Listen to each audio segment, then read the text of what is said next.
በዓለም ላይ ትልልቅ ከሚባሉ ስቴዲየሞች አንዱ ኦልድ ትራፎርድ ስቴዲየም ነው። ቲያትር ኦፍ ድሪምስ ወይም የህልሞች ቲያትር ተብሎ የሚታወቀው ይሄ ስቴዲየም በእግር ኳስ ዓለም ካሉት በጣም ታዋቂ ስቴዲየሞች አንዱ ነው። ለብዙ የማንቸስተር ዩናይትድ ደጋፊዎች ኦልድ ትራፎርድ የእግር ኳስ ጨዋታ የሚካሄድበት ቦታ ብቻ አይደለም። ትዝታዎች የተፈጠሩበት፣ ዋንጫዎችን ያሸነፉበት፣ ሌጀንደሪ ተጫዋቾች የፈሩበትና ከእግር ኳስ ታላላቅ ታሪኮች መካከል ብዙዎቹ የተጻፉበት ቦታ ነው እና ዛሬ እዚህ ኦልድ ትራፎርድ ይዣችሁ መጥቻለሁ። ከዓለም ታዋቂ የሆኑት የእግር ኳስ ስቴዲየሞች አንዱን ላሳያችሁ፣ አብረን እንመልከተው። ኦልድ ትራፎርድ ከአውሮፓውያኖች አቆጣጠር 1910 ጀምሮ የማንቸስተር ዩናይትድ ሆም ግራውንድ ወይም ቤት ሆኖ ያገለግላል እና ስቴዲየሙ ውጭ ቆማችሁ ስትመለከቱት ይህ ቦታ ለምን የተለየ ስሜት እንደሚሰጥ በቀላሉ መረዳት ይቻላል። ስቴዲየሙ ባለፉት 10 ዓመታት ውስጥ ብዙ ለውጦችን አሳልፏል። ነገር ግን የኦልድ ትራፎርድ ማንነት እስከ ዛሬ ድረስ አልተቀየረም፣ ያው ነው።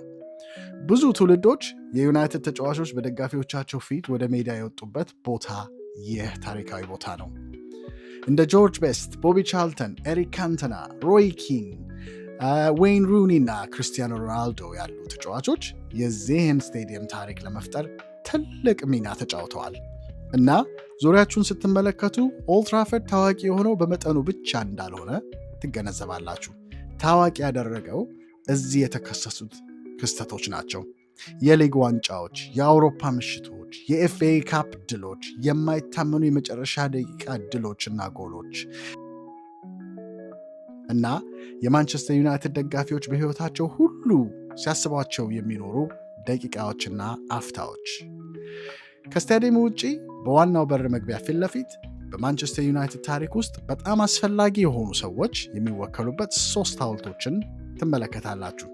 የመጀመሪያው ሰር ማት በዝቢ ነው። በዝቢ በማንቸስተር ዩናይትድ ታሪክ ውስጥ ከታላላቅ አሰልጣኞች አንዱ ነበር። ታዋቂዎቹን በዝቢ ቤይብስ በመገንባትና በኋላም ዩናይትድን ወደ አውሮፓ ድል በመምራት ይታወቃል። ከዚያ ሰር ቦቢ ቻርልተን አለ። በማንቸስተር ዩናይትድ አፈ ታሪክ ወይም ሌጀንድ ከሚባሉ ተጫዋቾች አንዱ ሲሆን ከእንግሊዝ ቲም ጋር በ1966 የዓለም ዋንጫ አሸናፊ ከሆኑ ተጫዋቾች መካከል አንዱ ነው። በእንግሊዝ ሀገር የእግር ኳስ ታሪክም በጣም ስመ ክብር ከሆኑ ሰዎች መካከል ተርታ ይሰለፋል እና በመጨረሻ ጆርጅ ቤስት አለ። ከታላላቅ አዝናኝ ተጫዋቾች አንዱና የማንቸስተር ዩናይትድን ማሊያ ከለበሱ በጣም ተሰጥኦ ካላቸው ተጫዋቾች አንዱ ነው። እነዚህ 3ቱ በአንድነት የክለቡን ማንነት የተለያዩ ክፍሎች ይወክላሉ። አመራር፣ ስኬትና ንጹህ የእግር ኳስ ችሎታ እና እዚህ ቆማችሁ ስትመለከቱት ኦልድ ትራፎርድን ምን ያህል ታሪክ እንደከበበው ትገነዘባላችሁ። ነገር ግን በኦልድ ትራፎርድ ሌላ ቦታ አለ። ይህ ቦታ ከዚህ የበለጠ ጥልቅ ትርጉም ይዟል። እንደ አውሮፓውያን አቆጣጠር በየካቲት 6 ቀን 1958 ማንቸስተር ዩናይትድን አሳዛኝ አደጋ ገጠመው። ቡድኑ ከቤልግሬድ የአውሮፓ ዋንጫ ጨዋታ ተመልሶ እየመጣ ነበር። አውሮፕላኑም ከሚዩኒክ አየር ማረፊያ ለመነሳት ሲሞክር አደጋ ደረሰበት። በአደጋውም 23 ሰዎች ሕይወታቸውን አጡ። ከእነሱም መካከል 8 ታላላቅ የማንቸስተር ዩናይትድ ተጫዋቾች ነበሩበት። ይህ አደጋ በክለቡ ታሪክ ውስጥ ከጨለማ ደቂቃዎች አንዱ ሆኖ ተመዘገበ። ነገር ግን ታሪኩ እዚህ አላበቃም። ማንቸስተር ዩናይትድን እንደገና ተገነባ እና ክለቡ በመጨረሻ አስደናቂ የሆነ ስኬትን አስመዘገበ። ከሚዩኒክ አደጋ ከ10 ዓመታት በኋላ ማንቸስተር ዩናይትድ ለመጀመሪያ ጊዜ የአውሮፓ ዋንጫን አሸነፈ እና ከአደጋ የተረፈው ሰር ማት በዝቢ በመጨረሻ ህልሙ እውን ሆኖ አየ። ለዚህም ነው የሚዩኒክ ክሎክ ወይም የሚዩኒክ ሰዓት በጣም አስፈላጊና ወሳኝ የሆነው። ይህ ሰዓት ብቻ አይደለም፣ የጠፉትን ሰዎች፣ የሞቱትን ተጫዋቾች፣ የዚህን ክለብ ታሪክና ከአንድ ጨለማ ቀን በኋላ የተከተለውን ጽናት የሚያስታውስ ምልክት ነው እና ከዚያ ስታዲየሙ ራሱ አለ። ኦልድ ትራፎርድ ቲያትር ኦፍ ድሪም የሚል ቅጽል ስም አግኝቷል እና እዚህ የተጫወቱትን ተጫዋቾች ስታስቡ ለምን እንደዚህ እንደተባለ መረዳት በጣም ቀላል ነው።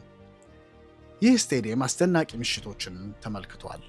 የአውሮፓ ድሎች፣ የሊግ ዋንጫ የወሰኑ አፍታዎች፣ የጨዋታ ደቂቃ ማሸነፊያ ጎሎች እና ለማመን የሚከብዱ የሚመስሉ የመመለሻ ድሎች።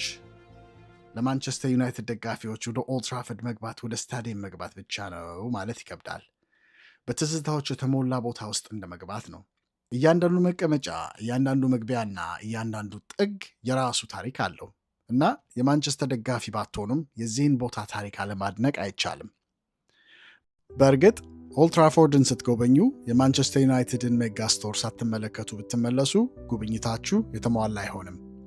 በውስጡ ከአሁኑ የማንቸስተር ዩናይትድ ማሊያዎችና የልምምድ ልብሶች ጀምሮ ስካርፎች፣ የክለቡ ትዝታ ዕቃዎችና ለደጋፊዎች የተለያዩ ምርቶችን ታገኛላችሁ እና በጣም የሚስበው ነገር የክለቡ ታሪክ በብዙ ምርቶች ውስጥ መንጸባረቁ ነው።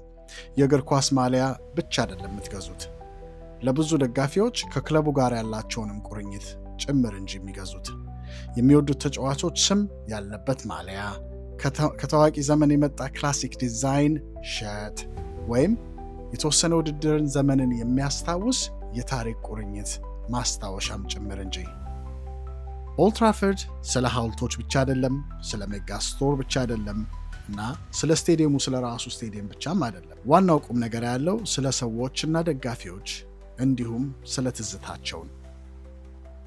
በዓመታት ውስጥ በሚሊዮኖች የሚቆጠሩ ደጋፊዎች በእነዚህ መንገዶች ተጉዘዋል።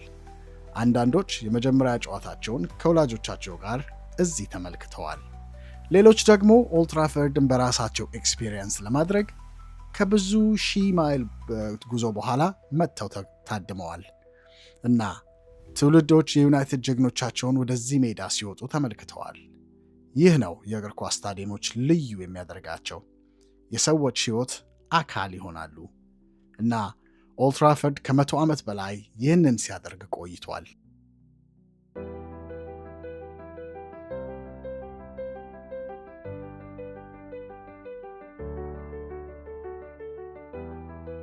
እንግዲህ ኦልድ ትራፎርድን ከዞርን፣ ሶስቱን ሐውልቶች ከተመለከትን፣ የሙኒክ ሰዓትንና የማንቸስተር ዩናይትድ ሜጋ ስቶር ካየን በኋላ ይህንን ቦታ ለመግለጽ በጣም ቀላሉ መንገድ አንድ ነው። ከስታዲየም በላይ ነው። የእግር ኳስ ታሪክ አካል ነው። ድሎች፣ አሳዛኝ ክስተቶችን፣ ሌጀንደሪ ሞመንት ወይም አፈ ታሪኮችንና ማንቸስተር ዩናይትድን ዛሬ የደረሰበት ደረጃ ያደረሱት ደጋፊዎችን ይወክላል። ይህ ኦልድ ትራፎርድ ስቴዲየም ነው። የማንቸስተር ዩናይትድ ቤት፣ የህልሞች ቲያትር ኦር ቲያትር ኦፍ ድሪምስ። እና በእናንተ አመለካከት ይህን ስቴዲየም እንዴት አያችሁት? የዩናይትድ ደጋፊን ብትሆኑም ባትሆኑም ጎብኝታችሁ የምታውቁ ካላችሁ እስኪ አስተያየታችሁን በኮሜንት ንገሩኝ። መጎብኘት የምትፈልጉ ሰዎች ደስ ያላችሁን ፓርት እስኪ ንገሩኝ። ምን ያህል ማንቸስተር ዩናይትድን ትወዳላችሁ? አሳውቁኝ። በሚቀጥለው ቪዲዮ እስክንገናኝ ድረስ ይህን ቪዲዮ ከወደዳችሁት ላይክ ማድረግን፣ ሰብስክራይብ ማድረግን አትርሱ። ታንክ ዩ።